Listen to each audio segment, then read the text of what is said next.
Hey, in this video, I'm going to share what I call 2 micro habits, meaning that they are very simple and very easy to implement. So 2 micro habits you can use to help you to both perform better and feel better throughout the day. Now, I think this is especially valuable in a work context or in a workflow context, meaning how do you structure and go about your day, but really just your lifestyle in general, I think you can benefit. So the 2 I'd say very high ROI habits, meaning they are small and easy to implement, but they have a pretty outsized impact on your quality of life, happiness, well-being, etc., are rest breaks and exercise snacks. So we'll get into some of the literature on each of these. So the first one I talk about is just simple, is a rest break. And this is based on a very interesting study actually done at Microsoft.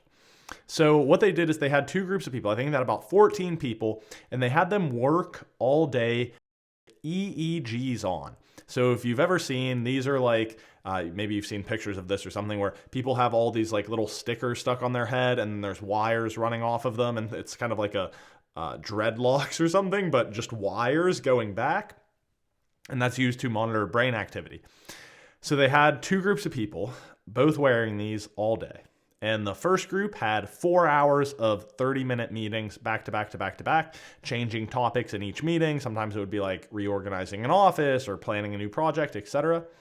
The other group, same thing, change it back to back to back meetings, and they were changing things, but they did a 10-minute break in between each meeting, and they were instructed to meditate during that time using a guided meditation on the Headspace app.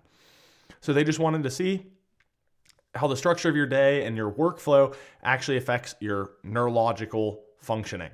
So here's what they found. They did this, and there were a few key takeaways. The first one is, I will show you a visual, is that breaks between meetings allow the brain to reset, reducing the cumulative buildup of stress. So what you see in this video, or excuse me, in this visual, is the no break group. So now this EEG cap is measuring beta wave activity, which tends to be associated with stress, and that is shown here in red, whereas the kind of blue-green indicates kind of a coolness. Of course, these colors are not literally taking place in your brain, but that's how they represent them here, kind of like a heat map. And so you see in meeting 1, the no break group, meeting 1 is about the same as the other group, but progressively there's kind of this buildup of cool to hot, metaphorically, in terms of the brainwave activity associated with stress.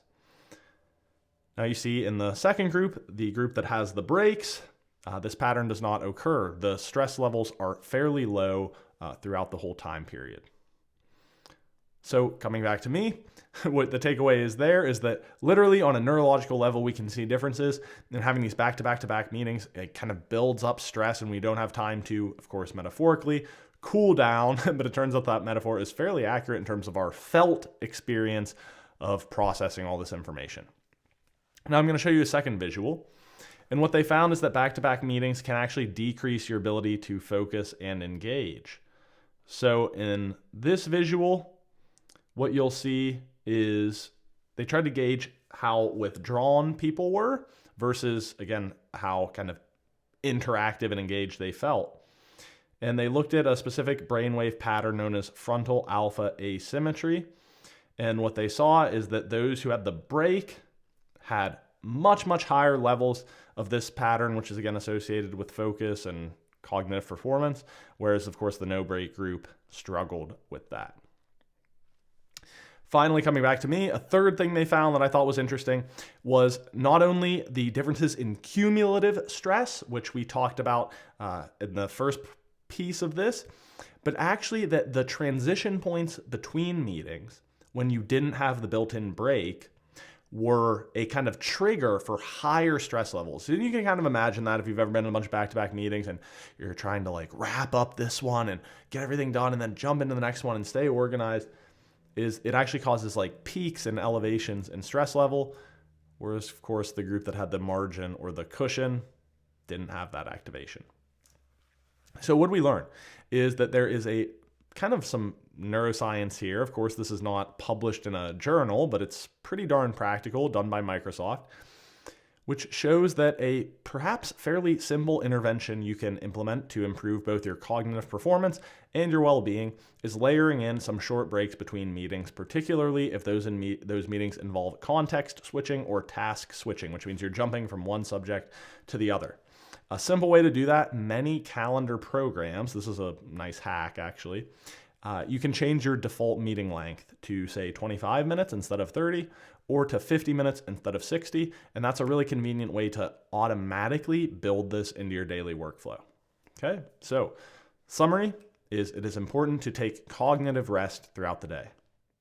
So the second sort of habit that I'm going to talk about here is what's called an exercise snack. Now, there is kind of been a new set of studies that recently emerged that were kind of like proof of concept studies that this could be a novel strategy to improve physical health and well-being.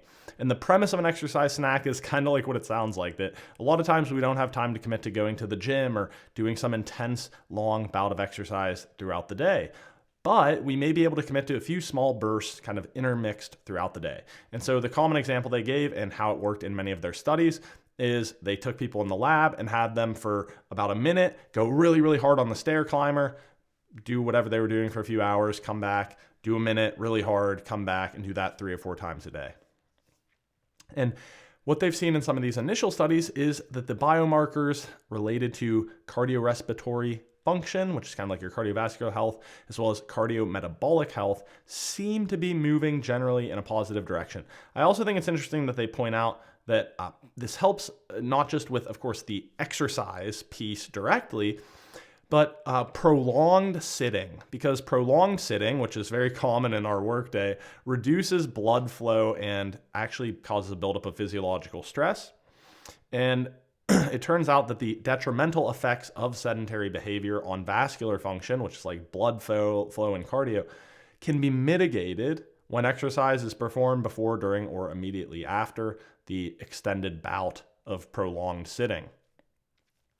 So again, this kind of insight and their work from the laboratory supports the potential for exercise snacks to improve health and metabolic and vascular functioning, particularly as it relates to this sedentary behavior, which we all kind of tend to know, right? Where you're sitting at a screen for many, many hours throughout the day, which unfortunately is a common state for a lot of us. So how can you consider implementing this? Well, really what it is let's say 3 to 4 times throughout your workday, you're going to try to do one bout of fairly intense exercise for about a minute. So this could be maybe you just go outside and go on a little sprint. It could be you do a max set of push-ups, although what they reference in the study, the push-ups are not quite what they do because that's a little bit more like musculature, but you're still going to get your heart rate up, trust me, if you max out on push-ups. It could be running up a flight of stairs. It could be if you have a stationary bike, jump on that and pedal really hard. Whatever it is. But what that's going to do is to not only get you a little bout of cardiovascular fitness, but it also helps to disrupt some of the downsides and physiological consequences of prolonged sitting and sedentary behavior. So it's kind of twofold there. And what the researchers point out is they haven't done studies on this yet, but a lot of them have a hypothesis that it's also going to help your psychological functioning. Because, as we know from other studies, exercise tends to cause the release of endorphins, which are kind of like feel-good chemicals.